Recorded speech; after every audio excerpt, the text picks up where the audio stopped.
And welcome to South Africa.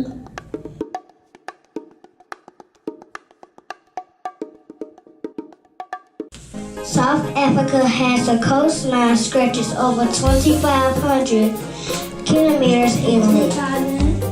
In 2011, the population of South Africa was around 52 million. The most popular sport in South Africa is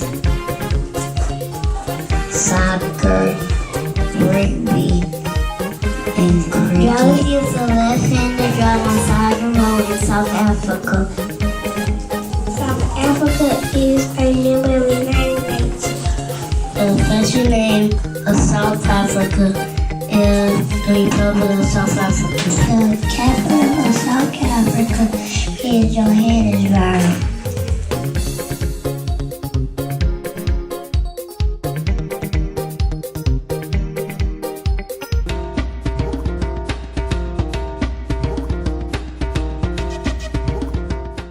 Hello everyone, this is David Hoffman and I'm in Johannesburg, South Africa, and for the next 24 hours we're going to be showing you the city. Right now we're in the Braamfontein neighborhood, and on Saturdays they have something here called the Neighbor Goods Market. Basically it's vendors selling local clothing, crafts, and produce. Now let's go see what they're selling.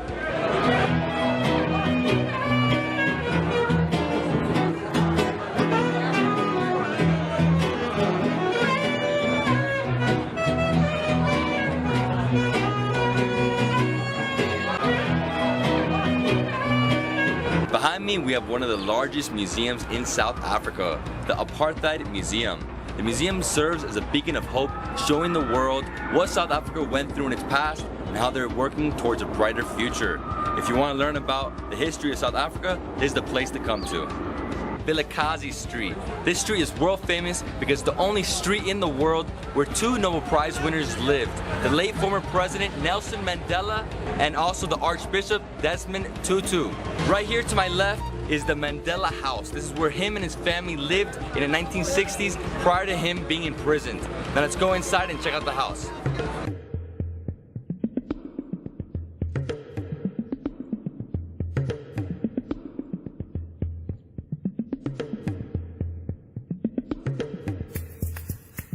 These are the Orlando Towers, and what I'm about to do is a bungee jump. I had no idea I was gonna do this today. My stomach is trembling. It's been a long time since my last bungee. Ugh.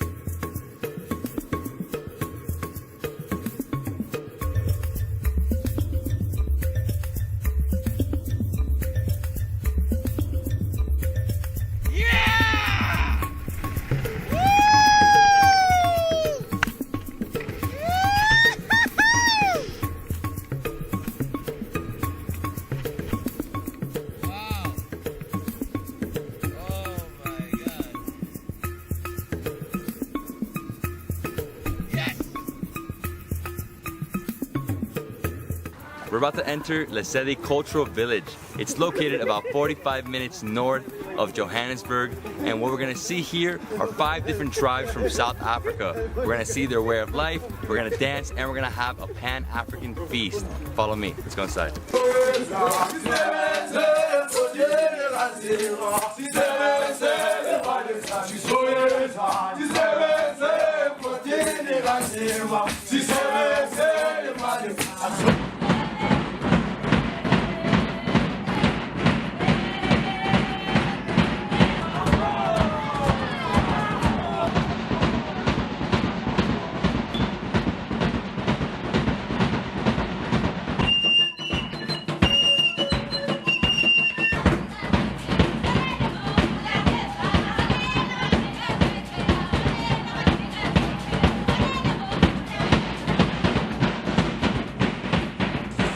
South Africa has the highest unemployment. Zulu, Afrikaans, Xhosa, and English are the languages of South Africa.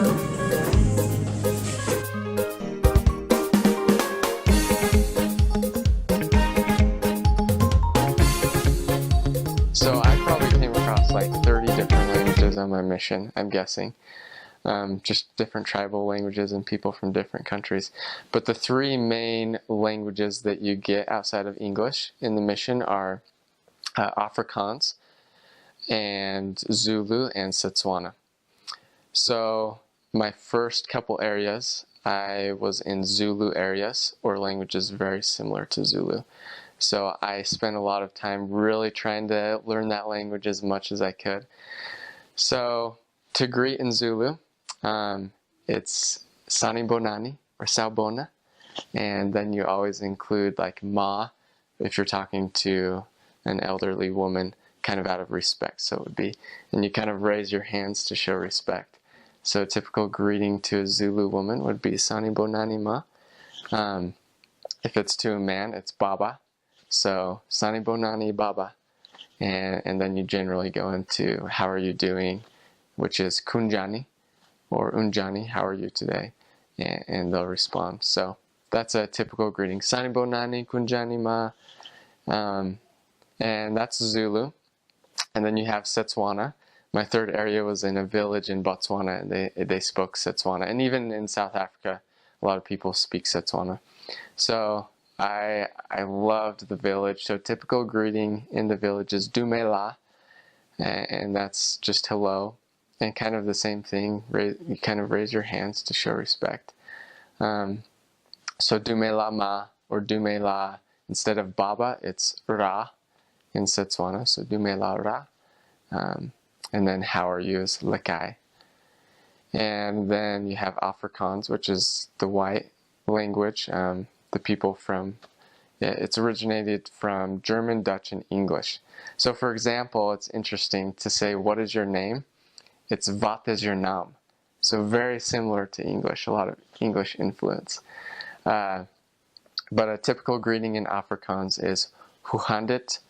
And that's just hello. So those are kind of the greetings in the three languages. It's fun to learn those greetings, and people really respect you as you respect their language and their culture, and they're willing to open up and talk to you as you learn more about them.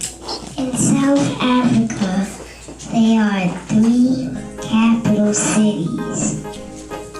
Cape Town is found in South Africa. South Africa has 3 capital cities: Cape Town, Bloemfontein, Pretoria. South Africa has the largest economy in African country. South Africa has had an unsettled history, with the apartheid policy made by the National Party enforcing a system of segregation from 1948 until 1994.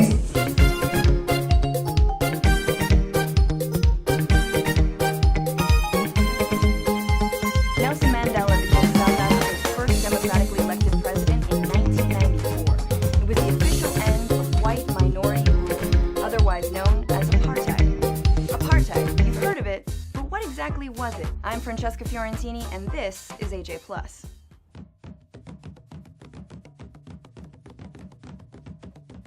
Apartheid is an Afrikaans word that means separateness. It was a system of racial segregation that governed South Africa for nearly 50 years. It specifically aimed to protect the domination of the white South Africans over non-whites in every aspect of life. But it didn't just appear out of thin air. During the colonial grab for the country between the Dutch-descended Afrikaners and the British, the rights of native black South Africans were sidelined. So when apartheid was officially made law in 1948 by the Afrikaner-led National Party, it was a continuation of injustices already happening. Afrikaners believed that South Africa was their God-given homeland, and that the white race was superior. The black majority was therefore seen as a threat. There were 148 apartheid laws. Blacks had to carry ID permits at all times and had to obey strict curfews. Public facilities were separated for white and non-white use, and marriages between whites and other races were banned. People were classified into 4 racial categories: white, black, Indian, and colored, people of mixed race. And they were all separated into different residential areas. Blacks were divided into 10 so-called homelands based on tribal groups.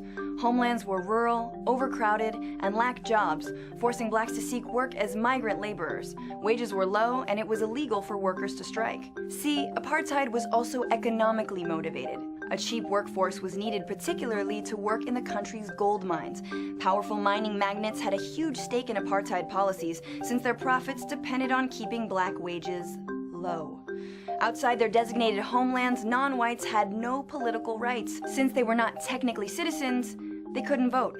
Education? Also divided. The state set up a separate education system for blacks that received a fraction of the funding that white schools did. Mandatory education ended at age 13 and was structured to funnel blacks into menial migrant labor. Exploitation? By design. Needless to say, there was resistance to these insane laws. Protests were often led by black students and youth and were met with severe repression. Out of these struggles came leaders like Nelson Mandela, Oliver Tambo, and Walter Sisulu, who would help bring an eventual end to apartheid. So now that you know what apartheid was, could you imagine living under it? Are there any similarly unjust laws that still exist where you live? Leave us your comments below. Peace and reconciliation.